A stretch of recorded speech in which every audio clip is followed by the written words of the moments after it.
I found this at the flea market today, and I've never seen an old radio speaker quite like this.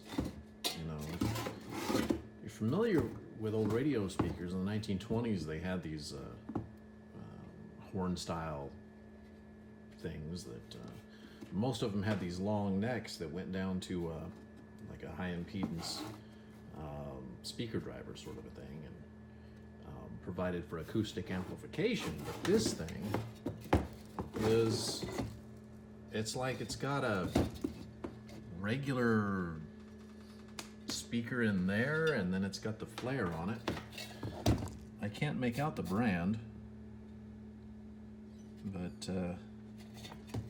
got a little hole drilled there. Looks like it was designed to mount on a swivel base or some kind of mount. That hole is threaded. Sometime long ago, somebody improvised and put this little hoop-de-hoo in there to hang it from the ceiling or something. But you know, what is this? Is this thing a conversion? Somebody put a, like, I don't know. It doesn't make much sense other than, you know, maybe this is just the aesthetic people expected in the 20s, so they had a regular paper cone speaker and they put a flare around it for looks. I don't know. I guess this would provide some acoustical amplification, but not much. Tear this thing apart and figure out this mystery.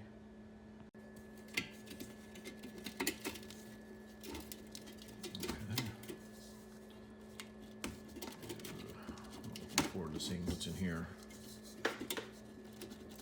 It's got the, we already know it has the requisite dirt dauber nest on the other side. Oh jeez. This is difficult to do with one hand. Ew.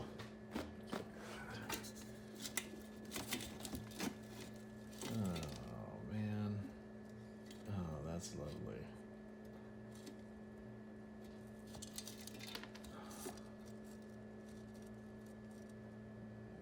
Fantastic. Well, that thing, it's not live, is it? Let's poke at it for a minute. No, it's nice and crunchy. Never mind. Okay. I'm most interested in this speaker. Later update. I mean, this speaker doesn't look like it's from the 20s. I mean, at least it would be an electrodynamic unit. It wouldn't have this permanent magnet in it. I think this is a later retrofit sort of a thing. It looks like a 1940s, 50s era speaker.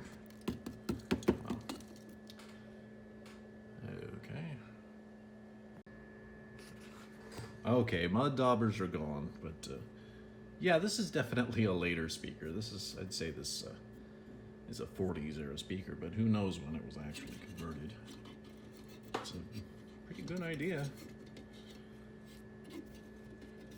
Having that old high impedance driver in here is somewhat limiting anyways. You really can only use that with radios without a final, like a output stage. It's designed to connect to an audio detector.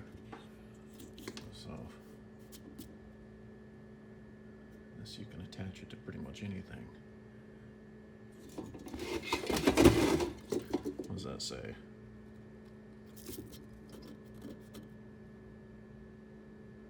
Detrola, Chicago, Illinois, something like that. Something radio products. Oh, Utah. Oh, it's an old, yeah, it's an aftermarket Utah replacement speaker. About that. Well, this will make an interesting restoration anyway. Put the crinkle paint back on it, polish up this. This is probably nickel. nickel plating, might be chrome. But yeah, just do what they did back in the day. Just put a, what, 5-inch, 6-inch speaker in there or something like that and go to town. But this is still a mystery. I'd like to see who made this originally. It's hard to tell. If I take this off and put it in the ultrasonic or something and get all the paint and oxidation off of it. This is embossed, so it, you know, might be easier to make out without all the cruft on it.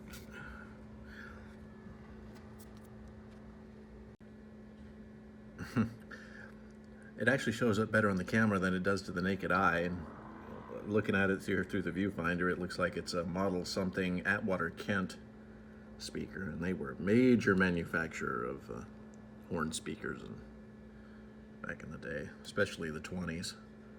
But I'll have to look this model up to see if this is some sort of somebody's home brew conversion or what, if they actually made a horn speaker like this. Atwater Kent. Okay, so I'm doing a little more research, and sure enough, the only Atwater Kent horn speakers I can find a reference to are like a Model H, a Model L, and a Model M, which were all circa 1925. And but they were all tabletop models. They all had a bass that they sat on.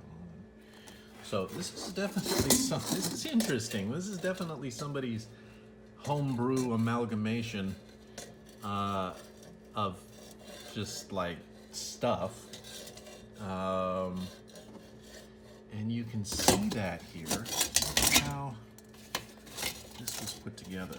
Yeah, Atwater Kent's. I mean, they did have this flare that bolted to the base right here, so that's gone. But they just bolted the speaker in place. It looks like. Wrapped some old friction tape around the base in order for this collar to get a bite. But what is this thing? It's like a fan motor? A fan cover or motor cover or something like that?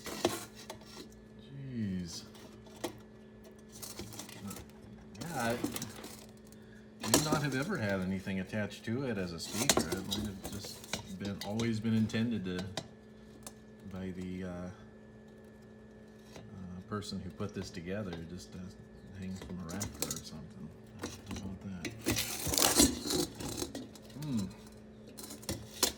So there's not much I can really do with this thing, aside put it back the way that it was, which, I mean, if you think about it, you put a modern speaker in here with a decent sized magnet. I mean, with it, since the back end of it is basically enclosed, it might actually sound good. We might actually get some decent sound out of this thing. Like, ported bass or something like that. You know? Yeah, it's definitely a conversation piece, I'd say. Yeah, I think this thing will zing up nice.